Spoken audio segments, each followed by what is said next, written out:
Ilang episodes ako naka-top 2 pero never ako nanalo. Hindi pa ba enough? Ano ba yung purpose ko? Bakit ba ako nandito? Bakit hindi pa ako nananalo? That's true. Gigil ako. Give it to us. Ako, honestly speaking, nung episode talaga natin ng Samba, I was really hurt. Doon ko na-feel yun. Na-feel Like, ko siya. I was deeply hurt. Like, I felt like we could have, like, won that episode. Doon ako naiiyak sa part na nagawa natin siya. Wala tayong mali. Dahil sa hirap nga ng ginagawa namin, doon sa challenge, parang yung validation is winning eh. Siguro in perfect timing. And I think ito na yung perfect timing natin to actually, win. This is our time. Yeah, this is our time.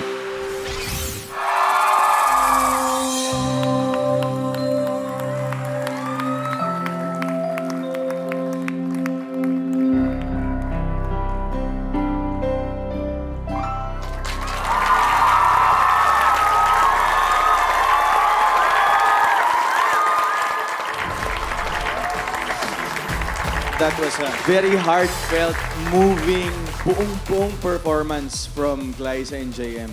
And your concept is...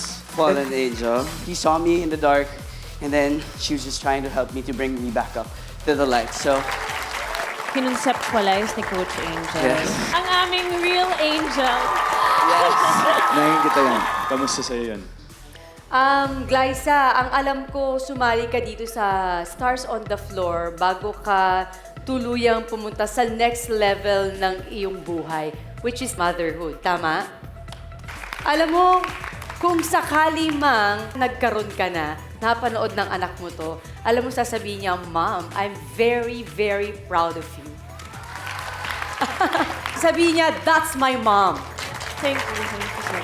And of course, si JM, umpisa pa lang nang humiga siya. Pasensya ka na, Glyza.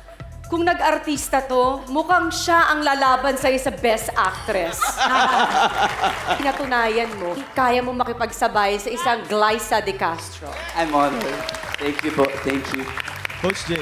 Napahinga lang ako ng malalim. Paano? Okay. JM, yung nag-slide ka from isang side.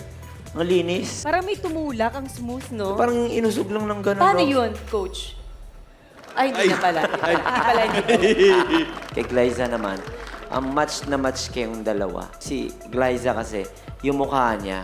Si JM, yung ano naman niya, technique sa movement. So, kumbaga, 2 as 1. Yes. as one. Thank you, Coach. Mang, Kayong dalawa, magmula ng umpisa, lagi ko kayong hinahanapan ng kahinaan, pero wala akong nakita.